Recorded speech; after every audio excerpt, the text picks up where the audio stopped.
이제 앞으로는 결국에는 데이터를 이제 다룰 수 있는 사람들이 되게 중요해질 것 같다는 생각이 들어서 근데 그거를 아무도 잘 안 하더라고요. 그래서 제가 바쁜 와중이지만은 데이터 좋아하는 이거 안 하면 안 되겠다 노태현 싶어서 교수님. 이제 하고 있습니다.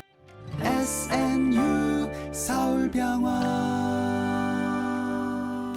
안녕하십니까. SNU 서울병원 이상훈입니다. 지난번에 이어서 오늘 또 노두현 교수님을 모셨습니다.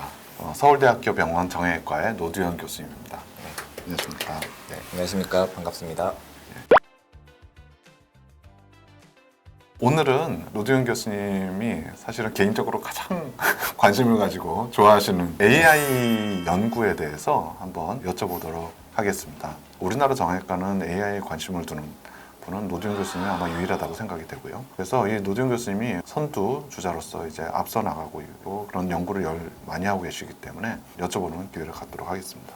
일단 간단히 AI 의료 관련한 이런 AI에 대해서 설명을 좀 부탁드리겠습니다. AI라고 하면은 이제 예전에 뭐 알파고 이런 걸로 많이 익숙하실 텐데요.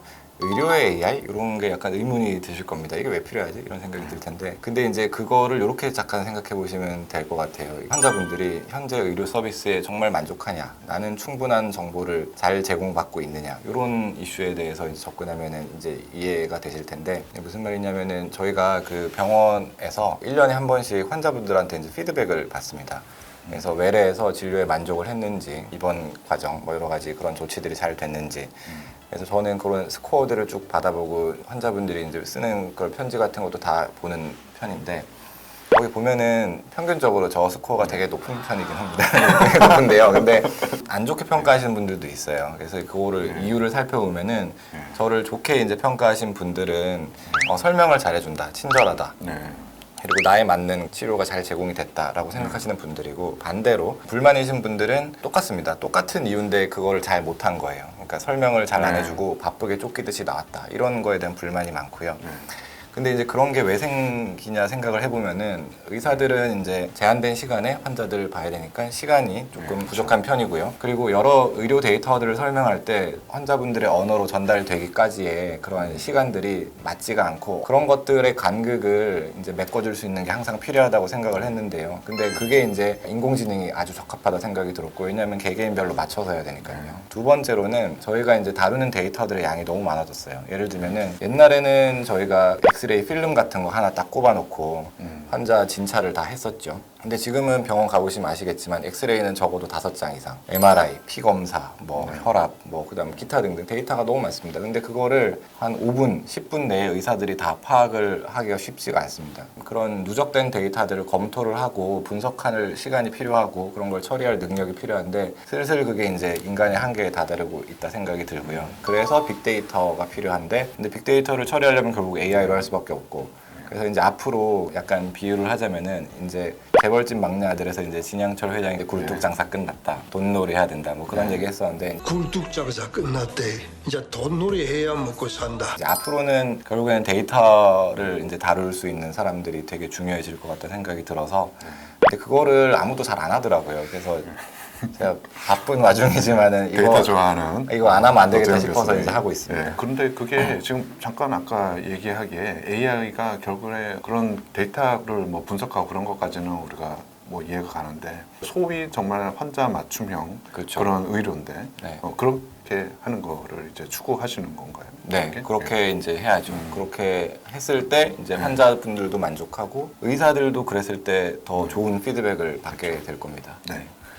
그러면은 현재 연구 내용이 어떻게 되는지 좀 간략히 네. 알려주실까요? 저희가 이제 AI 논문이 최초 나온 게 2018년부터니까요. 처음에는 주로 이제 데이터를 가지고 진단을 하는 형태로 많이 했었고요. 그 다음에 이제 수술 후에 부작용 예방하는 그런 AI 연구, 엑스레이 상에서 이제 어떤 분석을 해서 진단을 하고, 그 다음에 그걸 가지고 이제 예후를 예측하고 환자한테 이렇게 하면 설명이 더 잘 되더라, 이런 형태의 연구들을 이제 진행하고 있습니다. 그러면 그 18년부터 시작한 그 연구들이 혹시 이제 결과들이 좀 나온 게 있나요?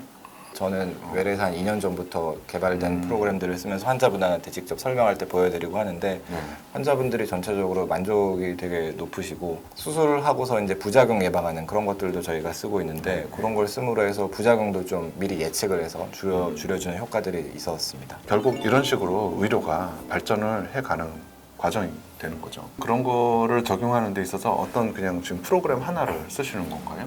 여러 개가 있습니다. 여러 개가 있어요. 네네, 여러 개가 있고 그거를 이제 추후에 이제 통합을 할 계획으로 있습니다.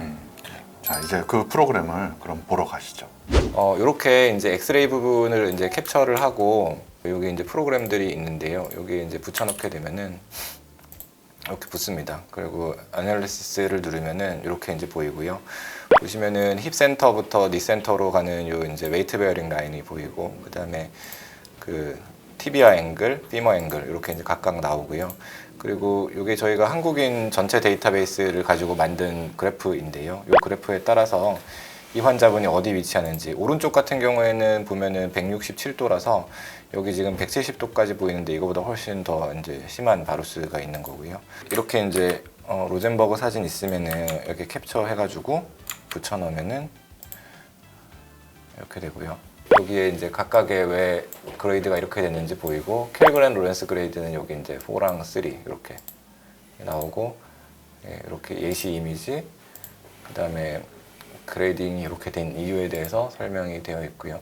이게 이제 부작용 예측하는 것들이고요. 수혈이랑 급성 신손상이랑 선망에 대해서 가능하고 그래서 예를 들어 나이가 뭐 66세고 체중이 66, TXL을 뭐 안 쓰고 혈소판이 뭐 양쪽 동시에 이제 했다. 예를 들면 이런 환자를 수술을 하면은 위험이 높은 거예요. 수혈 확률 38%나 되고 여기서 바꿀 수 있는 게 결국에 한쪽 수술하기, TXA 쓰기, 수술 전 교정통에 1 올리기 이런 ABC가 있잖아요.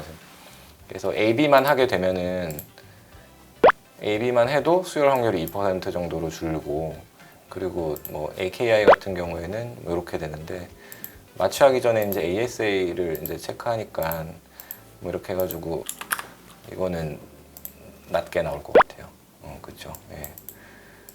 저희랑 삼성이랑 그다음에 분당병원 데이터 가지고 한 거여가지고 전부 다 밸리데이션을 다 익스터널 밸리데이션 다 했거든요. 그래서, 앞으로 여기에 또 어떤 식으로 더 발전이 될 거다. 네. 앞으로의 전망, 네. 개발 상황 이런 거에 대해서 얘기해 주실 수 있을까요? 추후에는 CT라든지 MRI라든지 그런 걸 분석을 하게 될 것이고 결국에는 로봇으로 넘어갈 텐데요. 로봇이 수술 설계를 할 때 인공지능을 도입을 해서 조금 더 설계를 빨리 쉽게 도와주고 궁극적으로는 이런 것들을 다 통합해서 환자분들한테 맞춤형 결과를 제공하는 그런 것들을 꿈꾸면서 개발하고 있습니다. 그런 게 미리 이제 입력이 되면은 네. 수술할 때 정말 무릎 근처를 네. 놓치지 않고 네. 어떤 그리고 잘못된 게 있으면은 또 시뮬레이션 과정에서 네. 이거를 먼저 해결을 해야 된다든지 네. 이렇게 될 수 있으면 좋겠다 생각했거든요. 네, 맞습니다. 아마도 AI가 결국에 그런 거를 또 네. 해결을 해주는 게 아닌가 이런 네. 생각이 드네요.